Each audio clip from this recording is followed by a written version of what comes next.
Hello, everyone. Thanks for joining us today. Whether you're starting out with your Shopify journey or looking to optimize your existing cross-border operations, you've come to the right place for advice and practical strategies for navigating the complexities of international commerce. My name is Alex Bryan, Head of Retail Sales here at Loqate, and I'll be your host for the next 30 minutes. I'll also be joined by some of the biggest Shopify partners in the industry. You'll hear from experts from ShipBob, Avalara, Loyalty Lion, and Swanky throughout this session. Why is this an important topic? Because there are many, many complexities to international commerce. 55% of people in the supply chain have troubles with cross-border. The Chinese market is booming with 40% of cross-border orders going to China, but 39% of orders fail when the address data is inaccurate, meaning getting it right for these new markets is super important, but it's worth it. $785 billion is up for grabs for those who can get this right. So today, we're going to hear 4 pieces of best practice, starting with building a foundation with the market research. We're going to look at localized fulfillment, loyalty, post-purchase, overcoming tax complexities, and navigating global addressing. So to kick us off, let's hear from Samantha Fraser, Head of Digital Strategy at Swanky. When global growth is your goal, it can be easy to focus on the practical and perhaps more exciting steps you need to take, overlooking the importance of market research. Having supported numerous global brands at Swanky, we know that finding success in a new market requires some solid groundwork. Without this foundation to work from, growth can be slow and stagnant. Thorough market research helps you build a detailed understanding of the differences between regions. You can then adapt your product offering, marketing plan, and overall strategy accordingly. Whilst research will differ from brand to brand, consider exploring these kinds of questions. What are your customers looking for in this country or region? Which of your USPs resonate most and best with this audience? How do search terms vary across regions? The answers to questions like these should guide both your planning and implementation stages.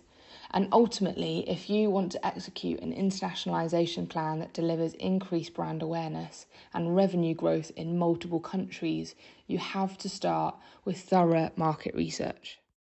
Fantastic and insightful. Thank you, Samantha.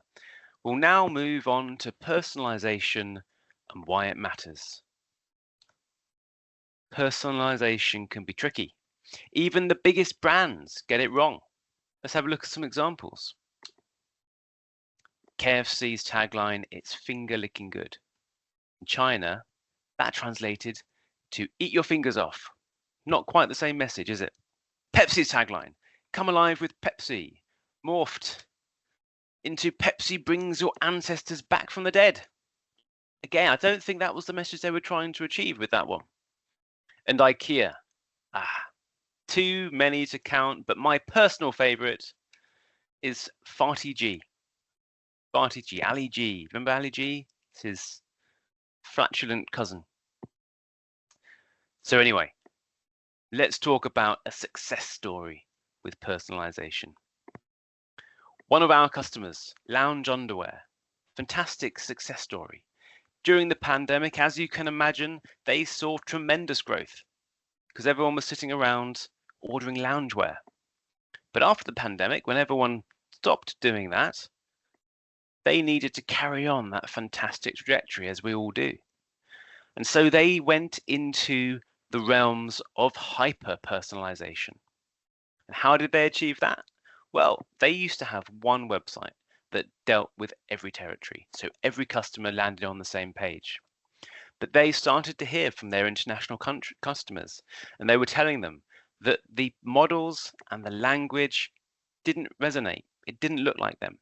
So going down the hyper-personalization route, they paired off 5 different territories and went to a super hyper-personalization route, looking at specific imagery that resonated for those countries, language and tone that support not just the language as in, having it in a foreign language, but also they know that certain territories or certain countries have a very different tone of voice.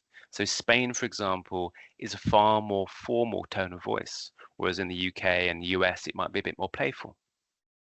And then other features, of course, things like the local payment systems that may be specific to each territory. Tax, of course, is always important, and data validation. Where did we help them with that? Well, Capture can, and we will go through this later, be a really key partner in that personalization journey. Now let's hear from Christina Lopensky, Senior Director of Marketing Communications at ShipBob. Hello, I'm Christina Lipinski, Senior Director of Marketing Communications at ShipBob. Following your customer's shipping destination data can be very revealing to see where demand is coming from. If you're already shipping orders internationally, there may come a point for you to start fulfilling those orders domestically. In our 2024 State of E-commerce Fulfillment Report, we found that 21% of brands plan to start physically fulfilling orders in new countries this year. The ability to store inventory in more than one country for a localized approach to fulfillment can greatly reduce shipping costs and transit times for your customers. And this strategy may actually be easier to execute on than you think by partnering with a fulfillment company that has a footprint across all the key markets you want to sell in. For example, ShipBob has fulfillment centers in the US, Canada, the UK, EU, and Australia. And as time goes on, you'll want to continue to follow this data to both get started in new countries and optimize the countries you're already fulfilling in. That was fab. And even more content straight away. We're going to jump to James Bright, Strategic Alliance Manager, EMEA for Avalara. In today's modern world, it's never been easier for e-commerce merchants to acquire customers in other countries. Whilst this is great for growth, it does carry some complexity, and merchants need to plan their processes accordingly. This is to ensure that goods get from A to B, and also to keep the customer experience where it should be. Automating a lot of these complexities is going to be part of the cross-border strategy that all e-commerce merchants need to look at. From classifying items with the correct HS code, registering for transactional taxes in other countries, through to tax calculation and tax filing. There's a number of areas that merchants need to consider if they're to grow successfully into other countries. Now, our final guest speaker, Rhiann Wadsworth, Partner Marketing Manager at Loyalty Lion, on building a global loyalty program. When it comes to Shopify Plus, merchants can expand globally and localize their stores with multi-currency and multi-language features. They can boost engagement by integrating a loyalty program and optimizing it for a global audience, along with tiered rewards and personalized offers. And by using Shopify Plus's analytics, merchants can then understand the regional preferences and adjust their strategies accordingly. By using Shopify's marketing tools, it's important they can promote their loyalty programs, including using email campaigns and social media integrations. And by creating this scalable loyalty program that can also drive retention and growth across diverse and international markets. Brilliant. We've heard for some fantastic insights from some fantastic guest speakers.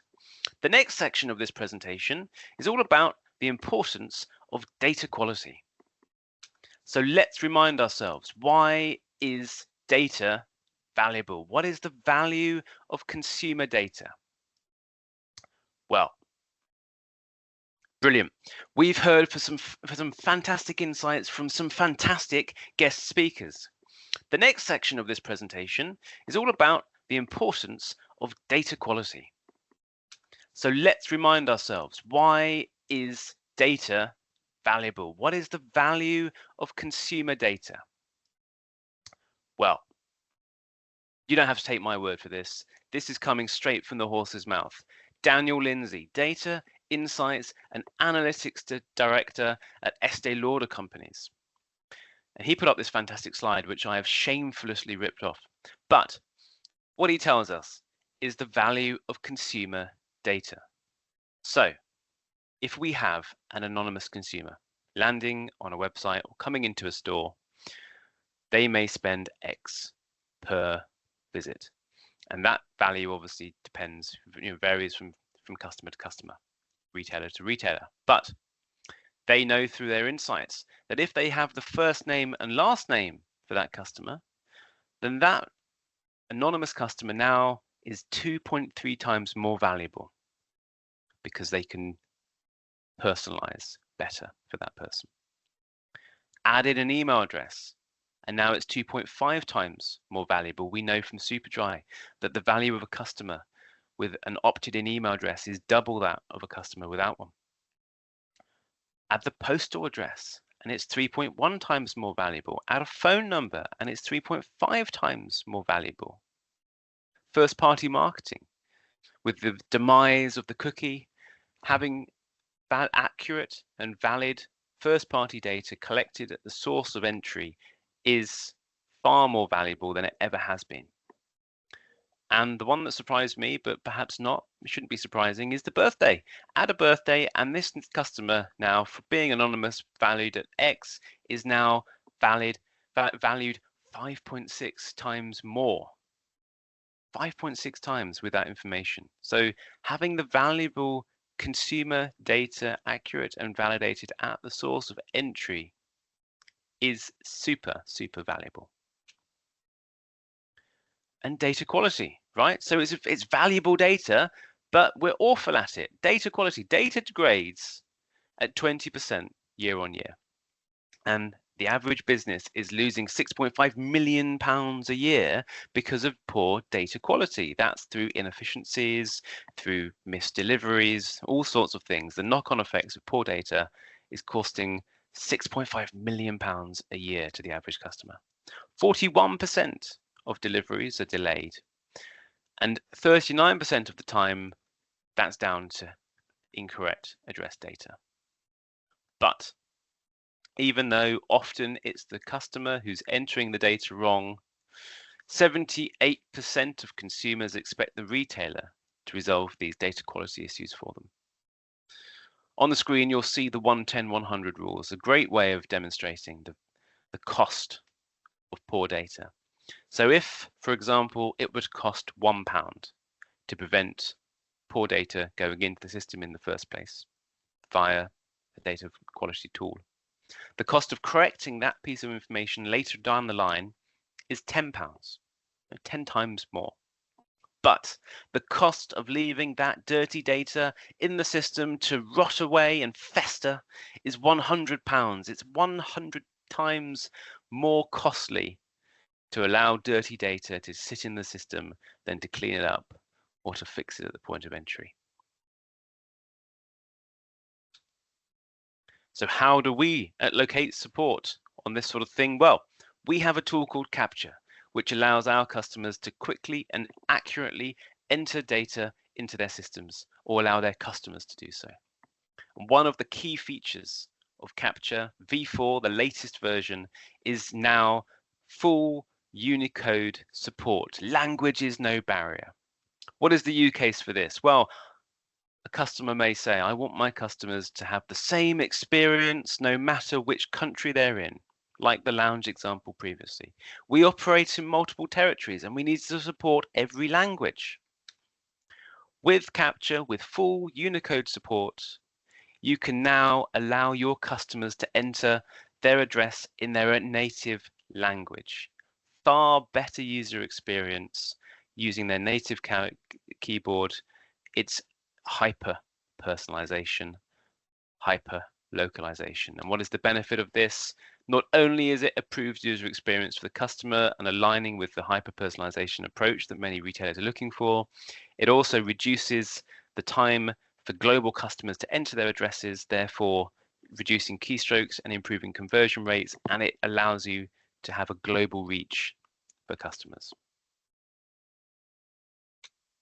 Next up, enhanced location biasing. Again, a feature for Capture version 4. Our goal with Capture has always been to allow our customers to enter their addresses in as few keystrokes as possible, because we know the more keystrokes, the more information you ask a customer to enter, the more likely they are to drop out of that process. So we're always aiming for as few keystrokes as possible. With enhanced location biasing, a customer may say, I want my customers to be able to find their address as easily and as quickly as possible, again, in any territory. What's the solution? Capture. We use the location of our customer, the lat and long or the geolocation, as a core element to enable the most granular address lookup possible. What is the benefit of that? Well, I've already talked about reduced keystrokes. On average, we used to go for 8 keystrokes to get to an address. With Capture v4, sitting at home at my address, I can find it with 2 keystrokes. Quicker conversions, quicker checkouts, happier customers, more accurate data. So let's move on now to localization.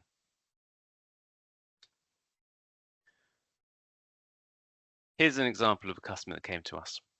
A leading global food delivery marketplace. And they were struggling with 600,000 incorrect addresses being input into their system each week, causing an increase in delivery delays and failures, costing them $26.5 million per year in the UK alone. And why was this such a challenge? Well, addresses are actually really complicated. It's actually really hard work to get addresses right. There's multiple diverse address systems in different countries, have different conventions and different formats. There are multiple languages and character strips, over 250 countries in the world, approximately 7,100 spoken languages, and over 370 character scripts. And that is across 130 postal formats. This leads to failed deliveries, unhappy customers, unnecessary financial loss.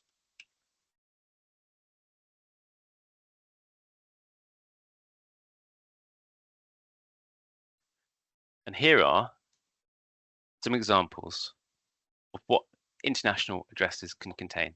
Biggest one is diacritics. And there's an example of some common diacritical alternatives on the right there for you. So the A with the 2 dots, that can also often be entered as an A and E or just an A. So the same letter could appear in your data in 3 different alternatives. Same with the O with the 2 dots on top. And the E's with apostrophes. All of these have multiple different ways that a customer might enter them.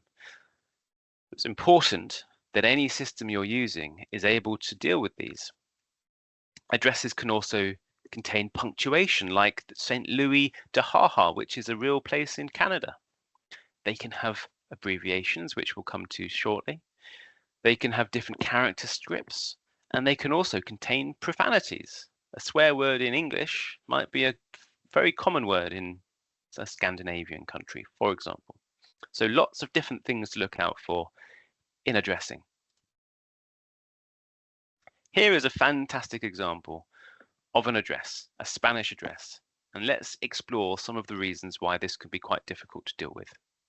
So this example, C/Conde de Cincuenta 7, 3 with a 3 degrees symbol, ISDA, 1A, 280, 280, Madrid, Spain. Let's break it down. What does this all mean?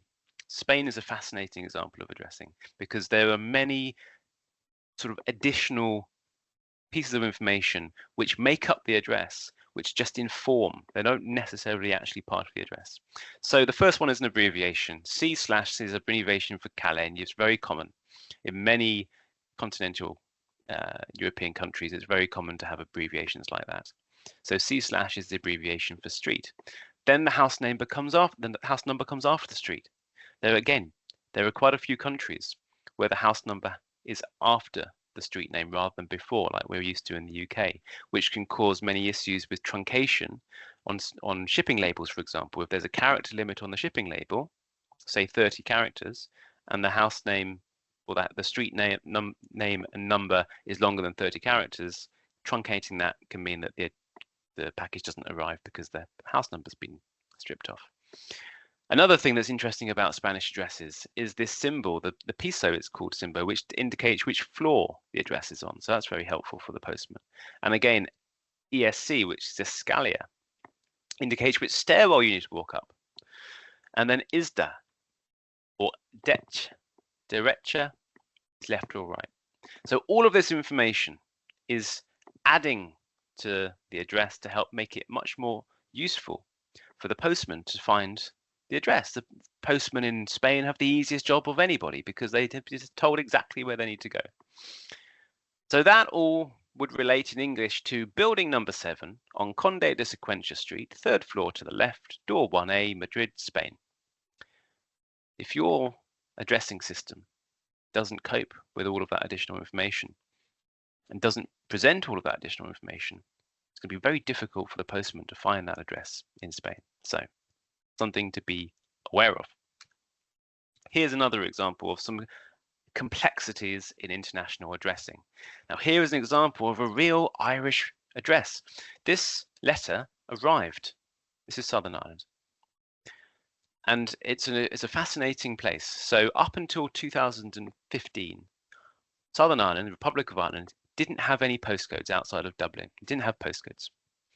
But 30% of their addresses were exactly the same. So you can imagine that's a bit of a nightmare trying to ship to them.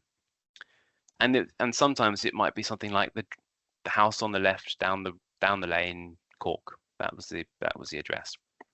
So a lot of local knowledge required to deliver to these. Then in 2015, they created what's called Aircode, their postcode system. And it went from the sublime to the ridiculous, because going from having no postcodes at all to the most granular postcode system in the world, where every single building has its own postcode. We offer air codes, by the way. So it's a piece of information you can have via our systems. Another country which has an interesting postal system is Japan, where they don't actually have street names. They just use this block system where you have a block and then within a block. So no streets. And many Asian countries where they have a different character script, you would enter the address backwards or forwards depending on which script you use. So in Israel, for example, you could have typed the address in forward in one character script or backwards in another. So all of these are the complexities that you need to be aware of when dealing with international addressing. So what is the best practice? We've talked to all of the complexities. We've looked at all the difficulties, but we also know the value of good data. So what is our best practice? What's our advice for getting this stuff right? We sit in the middle of your data flow. So whether the data is coming from e-commerce, from EPOS, from CRMs, or any other system, any area of your business where data is entering, we will clean and standardize that data. We will enrich it with things like coordinates and other important information. We'll validate that things like emails and phone numbers are correct, which is very important, as we looked at. And then we make sure that in any system and any language and any format, you are collecting, validating, and standardizing data so that you are having a clear and consistent data strategy. Super important for single customer view, super important for loyalty systems, where knowing you have the same person and there are no duplicates is really, really, really important these days. So that's where we fit into the data flow. And what's the best practice? We think the best practice, and this comes from the back of billions and billions of uses and transactions on our platform, we see that the best user experience is to maximize the real estate, especially on mobile. It's a much smaller screen, more and more customers using mobile these days. So we say that the best use of the screen is to have as few fields as possible so they all fit on above the line.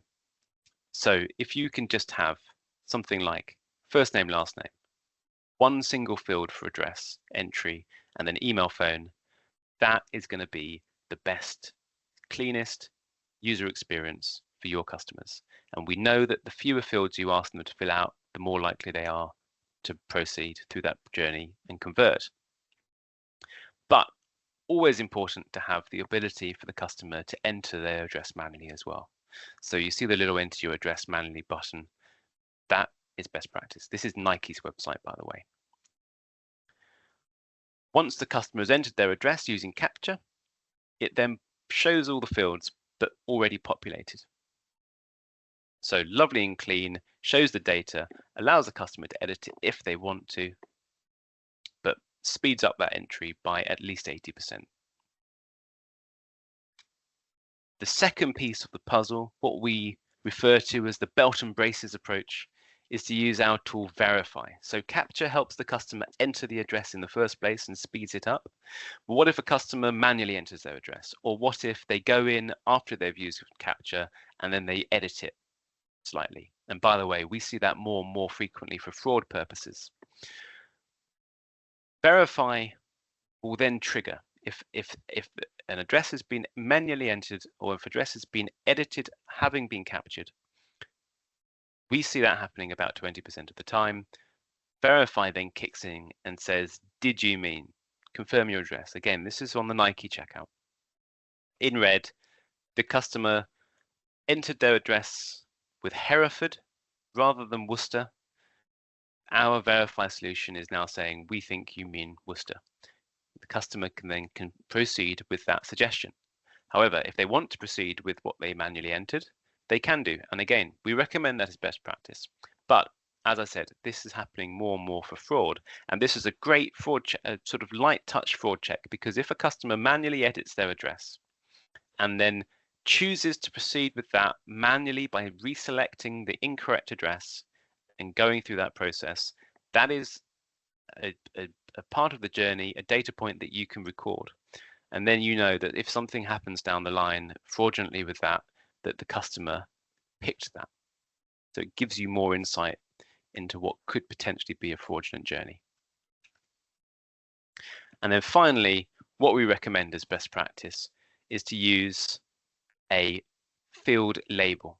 So again, this is how you present the data to the customer. How you populate this in your backend system is completely up to you. It's very, very flexible. But when you present it to the customer, we recommend a label. Works really well for international, again, where, for example, there's different formats. The label will display the address back to the customer in exactly the format they would expect in their local territory. So better for personalization, allows for those local idiosyncrasies. But as I said, it's completely raw data in the background. You can put it into your systems in whichever way you want. And by the way, in the situations where we're allowing customers to enter in their local character set using the Unicode, the data that we output is both in the native format and in a transliterated Latin format. So if your backend system only accepts it in Latin script, but you want the customer to be able to in their local format, we can support both of those. So it's a truly global, truly personalized, truly localized system. So to conclude, we've covered data quality. Tick that one off. We've talked about the importance of personalization, and we've talked about the importance and the value of localization. So to finish off, a bit about Loqate. 20,000 global customers. We do billions and billions of transactions a year. Over the Black Friday, Cyber Monday weekend alone, just passed, we saw over 1 billion transactions in that 4-day period. And we power some of the world's biggest brands to help them personalize, localize, and delight their customers. Thank you very much for listening to this presentation, and I hope you have a fantastic day. Goodbye.